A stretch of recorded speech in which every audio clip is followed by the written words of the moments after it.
Well, I'm delighted today to be recording an interview with Annemarie Hughes, who's the head of Private Client Pensions and Trust at DQ. Welcome, Annemarie. Thank you very much, and welcome back to the Isle of Man. Terrific, great to be here. The weather's been terrific over the past few days. We're enjoying our stay. Always like this, as you well know. Always sunny. It'd be interesting to hear a little bit more about your background and focus at the firm.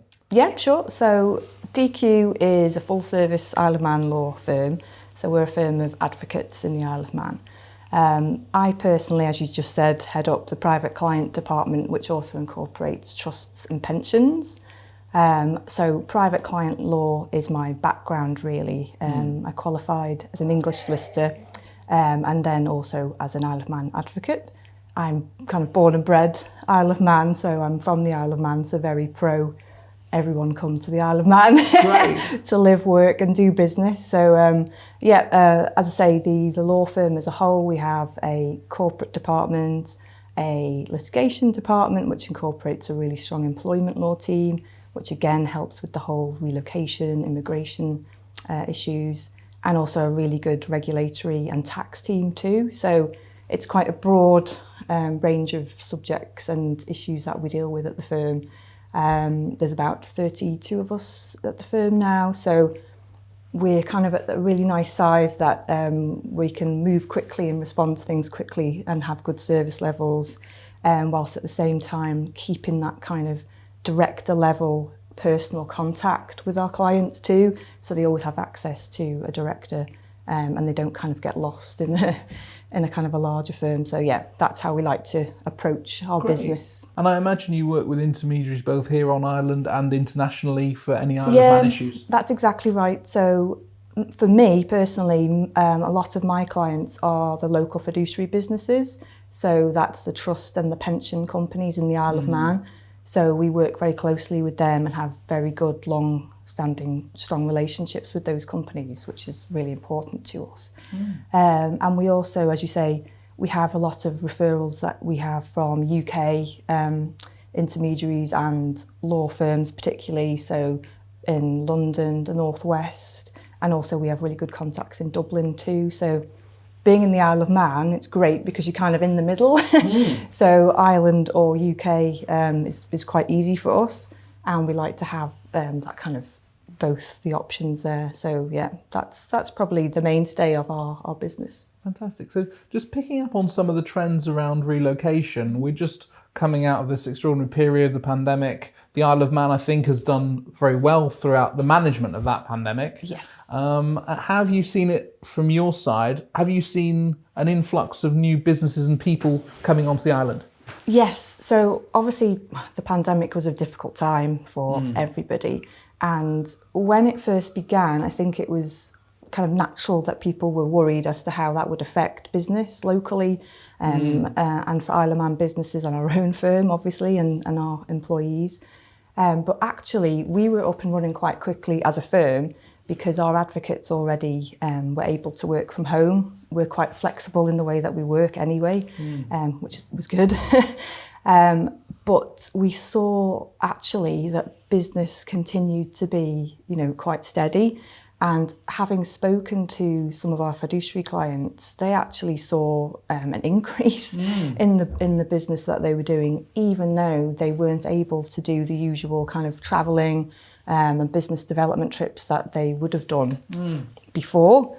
I think also it gave private clients in particular the time, because they weren't going and travelling around the world and with their businesses, to actually think about, what have I actually got?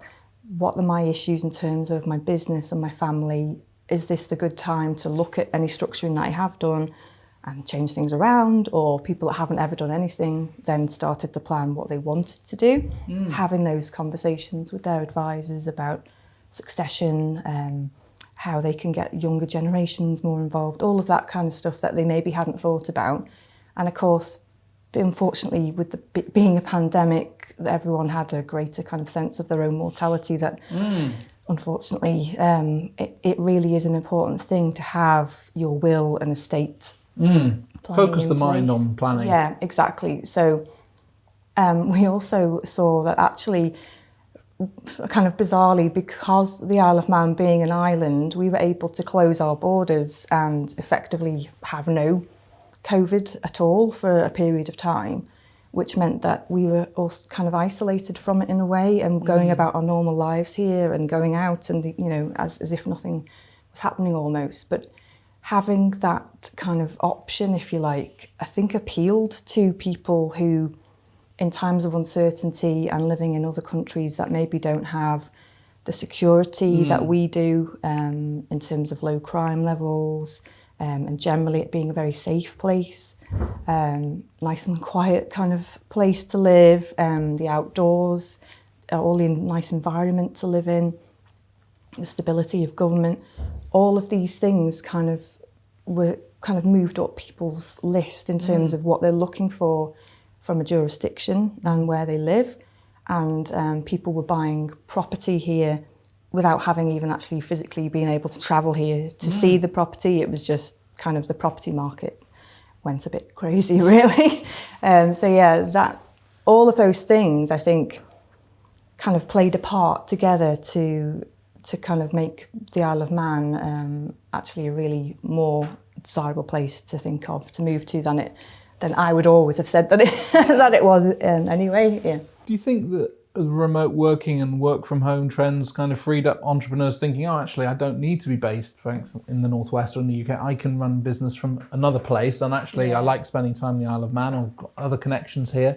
Do you think that sort of powered on those kind of trends around attracting a different style of client here who didn't perhaps think it was possible before? Yes, definitely. Yeah. And I think kind of employee mobility generally is going to be a continued theme and a trend that we're seeing.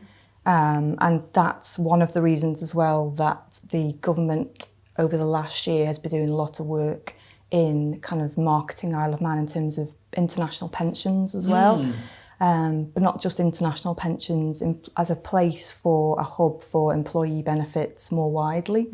So a centralised location that businesses and individuals as well can have for locate their pension. And actually, as well as the trust service providers that we've got, the pension service providers too have got a wealth of experience in that area. And I think having the experience that we've got is a really, really good for us, and the service that we can provide both for trusts and pensions has meant that the employers can centralise their international pension here. It doesn't matter where their employees are all around the world in different jurisdictions, which I think is what's happening more and more. It would be nicer though, I think, wouldn't it, to kind of sit on a beach somewhere in a nice hot place and do your work. I've got that as a dream still. As lovely as the Isle of Man obviously is.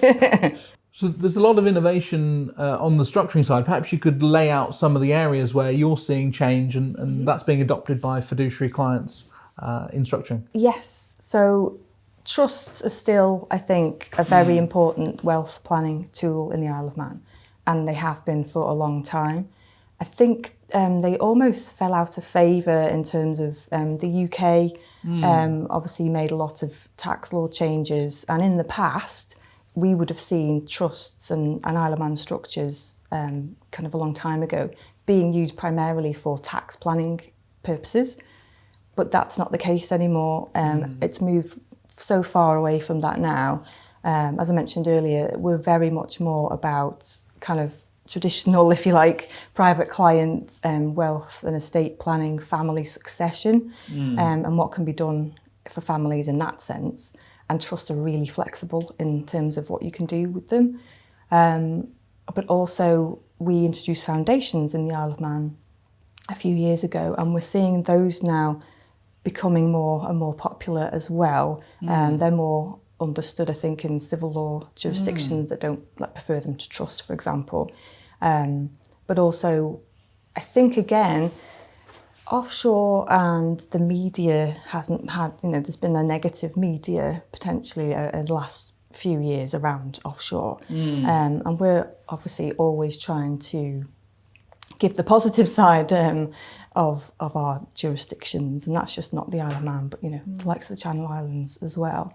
But I think because of that media, and especially with high net worths, its reputational risk is really important to them, well, to anyone. But I think that's almost started off a new trend that we're seeing in terms of philanthropy and families, although they may have been doing so before, but wanting to be sort of more open in explaining, well, I'm using part of my wealth actually to do good, which is great.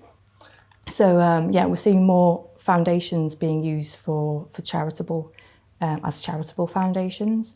Our charities law as well was reformed a couple of years ago to bring it kind of more up to date. There's really strong regulation now from the Attorney General's chambers in respect of charities. So it's, again, reputationally, it's a well-regulated jurisdiction for charities. So they're registered here on a private register, is it? Yes. How does it, from a regulatory perspective, yeah? Yeah, that's exactly right. And in terms of trusts, I'm on the board of STEP Isle of Man, and we've been working closely again with government to try and implement some updates to our trust law as well. And so there's a bill that's hopefully going through Tynwald this summer. So again, these changes and updates are ongoing, so we're kind of constantly trying to develop and keep moving in those areas, whilst also looking at new stuff as well. So with the trust law and STEP, we've been looking with the government at introducing some new ESG legislation specifically for trusts. So ESG has obviously been a hot topic for the last few years, certainly, and will continue to be so. And I think from the Isle of Man as a jurisdiction as well, we're a UNESCO biosphere as a country. So environmental issues are really important to us. And I know ESG isn't all about just the environment and, green, but that is really important, I think, for our government and politically to be seen to be, we are wanting to help in any way we can if people want to invest in ESG type investments. So, because trustees are concerned about the risk, aren't they, of pursuing a strategy that is according to what the client wants around ESG, but then leaving themselves exposed. So is the change in law to kind of help support trustees to make those decisions?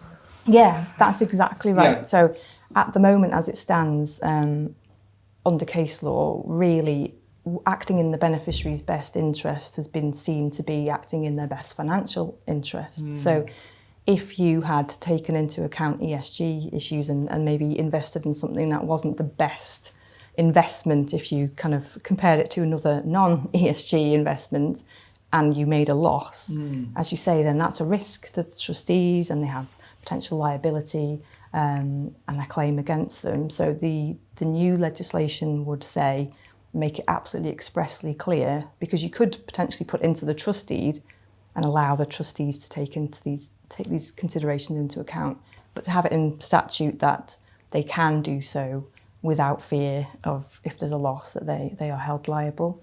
I think it's just, along with some of the changes to trust law, another way of saying to fiduciaries, if you want to, do business here, you have got those protections, and I think from the family's perspective as well, to have as much certainty as you can around what you can and can't do is got to be a positive thing. So yeah, that's good. And do you also see the fiduciaries trying to monitor the ESG style portfolios a bit more closely? It takes a different type of risk framework, doesn't it, to actually look at these investments? Do you see that filtering through? I think it still sems early days from what I see in the market. Yeah, I think that's right. Yeah. But it has to be becoming more and more, they're going to have to get used to it and to be more aware and knowledgeable about it. I think in the UK, for the pensions providers over there, you have to show that you've taken ESG into account now. So it's kind of it's a must, you shall, rather than you can. So it's definitely, that's the trend and will continue to be, I think. Interesting. I mean, and on an international scale, a lot of the fiduciaries I work with and talk to here talk about working with clients and intermediaries in Asia, in the Middle East, in parts of Africa. Are you seeing new parts of this toolkit being used in other markets, like in Dubai, the pensions the pensions products are being developed. It's quite an interesting space. How are you seeing this kind of kit being used with overseas clients? Yes. So one of the local fiduciary companies has obviously really a strong base in Dubai in terms of the pensions over there, and actually helped the kind of the regulator over there set up their product based on what the Isle of Man had done. So that again is just showing how far advanced, if you like, we are in that particular sector. And I think they're growing and growing even more in that area over there, and other local fiduciaries are looking to try and get into that market as well. South Africa has always been a strong link with the Isle of Man. There are lots and lots of South African people who live here and have really strong, long-standing ties with our island. We've taken on, new lawyers from South Africa, which has been absolutely brilliant. So we continue to see and work closely with that jurisdiction. And you'll know that we have some local trust companies who are very strong ties with South Africa and have obviously South African directors and owners of those businesses. So again, that seems to be, again, a growing, a long-standing but ever-increasing market for us generally, I think, as well. Yeah. And on the foundations front, I've certainly heard people talking, advisors for looking at those in the Middle East families where they want additional levels of control or just a different style of structure. Yeah. So do you start to see that also being taken up as an interesting thing in the toolkit, isn't it? Yeah, definitely foundations as an option. We had to get it. And as I say, for those jurisdictions that don't actually have trusts in their own laws or don't really kind of like trusts, it's kind of a difficult concept to understand for anyone really as to what is a trust. It's because it's not a legal entity, whereas a foundation, it's incorporated, it exists, you have a number, it's registered, it's a legal entity, it can act and do things in its own name. As you say, for the clients, they can have more control in terms of the foundation and the input they can have, rather than going into a trust and saying, you give away your assets and, you have to kind of step back. And although you can have input, it can be more difficult to say, well, you can have some input, but not too much input. And it gets a bit kind of messy sometimes, So I think to have the certainty of a foundation and as an option, it is a really good thing, Fantastic.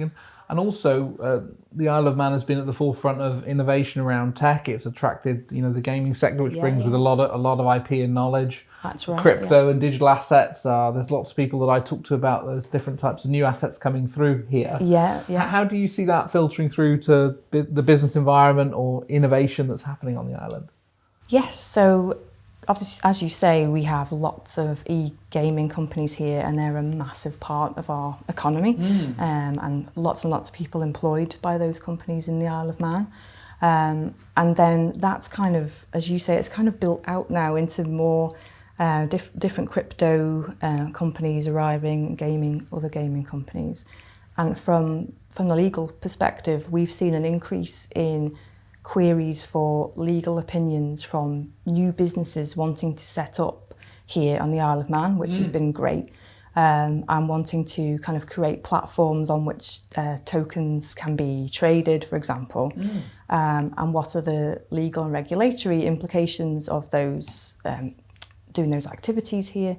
And again, the government has been kind of really helpful and has kind of a blockchain office where people can go and speak to people and get help and assistance, potentially join the sandbox where they can kind of try out what it is, the new thing the activities they're trying to do, and then work out, well, how does that fit in with the regulatory regime that we've got?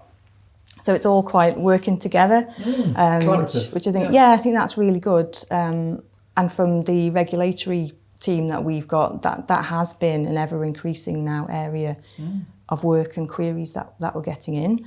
On the digital asset side, that from a private client perspective we've had to start learning more about that as well. And STEP at the moment has a digital assets campaign where they're trying to raise awareness for practitioners as well as their clients, trying to remind them that it's not all just about your house and your bank account. But remember, what do you want to happen to your digital assets? So your online accounts, your photos, those really kind of personal things which can potentially get lost, making sure you use the functions in Apple and Facebook and whatever it might be, making sure people know what you have, how to access them. It can be, you know, quite a daunting task when you sit down and think about how many things you have online. Absolutely. But yeah, digital assets, definitely. We've been talking to clients about them for a while now, but it's, again, we have to keep moving and keep up to date, really. It's quite difficult. And also, are the fiduciary sector clients asking about if they have clients with crypto, with NFTs, they want to put in structures, it's a different type of asset class they've not handled. Are you helping them navigate some of that and their responsibilities and risks attached to those assets? Yes, it's kind of in its starting. Yeah, absolutely. It's not very well progressed, but yes, those kind of questions are starting to come through now. So yeah, we just have to try and, as I say, keep up to date, and it's good because when there's these new areas of law that are coming through, we are all working together from the legal side, the fiduciary side, the government, to work our way through it and see what's the best way to even draft the legislation that we need and want, or the regulations that we'll have to have, and then work out together, well, how does this actually work in practice? So yeah, you don't never get bored. Absolutely. And finally, Annemarie, DQ was sponsoring the PCD London at the end of November. Alongside Finance Isle of Man, and be a terrific evening. But it reflects the importance of the London market, I guess, for you as a company. That's absolutely right. Yes. So as I say, we have our local business relationships, and we will, you know, they're our priority and number one at the top of our list. But we really do see London as, and always has been, and probably will continue to be, a very important referrer of work to us. Lots of, you know, investments obviously go through London still. We have really good kind of friends and colleagues that we work with in lots of the London law firms there, who again are very pro Isle of Man, and they actually help and give up their time voluntarily, some of them, to assist in things such as the new ESG legislation. So there's a really good working relationship between us and London. So yeah, we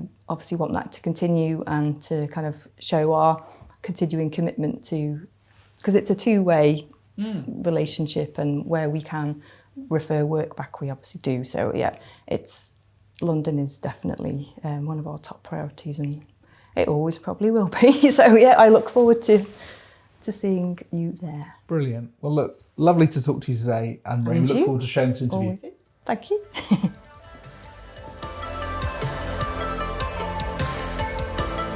The latest technical content delivered through global conversations with professionals for professionals.